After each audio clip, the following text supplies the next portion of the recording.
Баршаңызға сәлем, сіздермен бірге Әсем. Бүгін сіздермен үйдегі қарайып кеткен бананды не істесем болады екен деп отырсаңыз, мінекей өте жұмсақ әрі дәмді болып шығатын кекс дайындайтын боламыз. Барлық қажетті заттарды описание бөліміне жазып қоятын боламын. Видеода көргендеріңіздей бананның сырты қарайған, ал іші тап-таза. 2 дана бананның қарайған жерлерін ғана алып тастаймыз. Ыдысымызға салып, шаңышқының көмегімен үстінен жақсылап езілгенше езіп шығатын боламыз. Бананнан дайындалған кекстің дәмі өте ерекше шығады. Міндетті түрде жасап көруге кеңес беремін. Мінекей бананымызды езіп, үстіне сұйық майымызды құйып, венчиктің көмегімен жақсылап араластырып алатын боламыз. Егер венчик болмаса, шаңышқының көмегімен, яғни вилкамен араластыра берсеңіздер болады.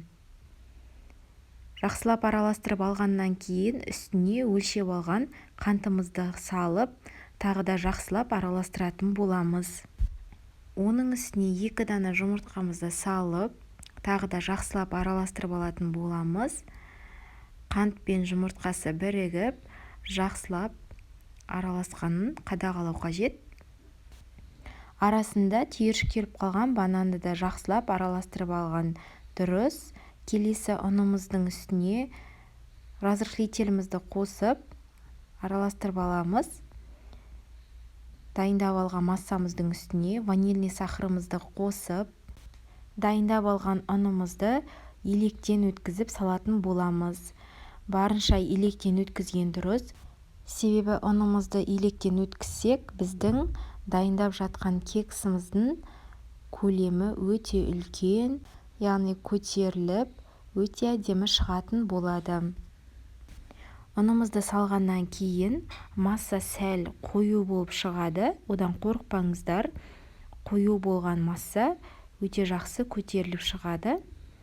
Келесі қалауларыңызша арасына мейіз, грек жаңғағы, сгущенка қоссаңыздар болады. Мен арасына мейіз қостым.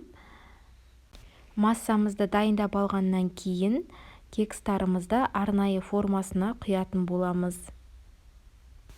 Менде 12 дана кекс шықты. Егер сіздер одан да көп болғанын қаласаңыздар, ортасынан ғана құйып, массамызды солайынан көп шығарып алсаңыздар болады. Мен толтырып құйғандықтан менде 12 дана кекстар шықты. Массамызды формасына құйып болғаннан кейін 180 градусқа шамамен 30-35 минуттай пісіріп алатын боламыз. Мінекей қыздар, біздің кекстарымыз өте пышный болып, әдемі, жұмсақ болып шықты. Міндетті түрде жасап көруге кеңес беремін. Жасалуда өте оңай әрі ерекше.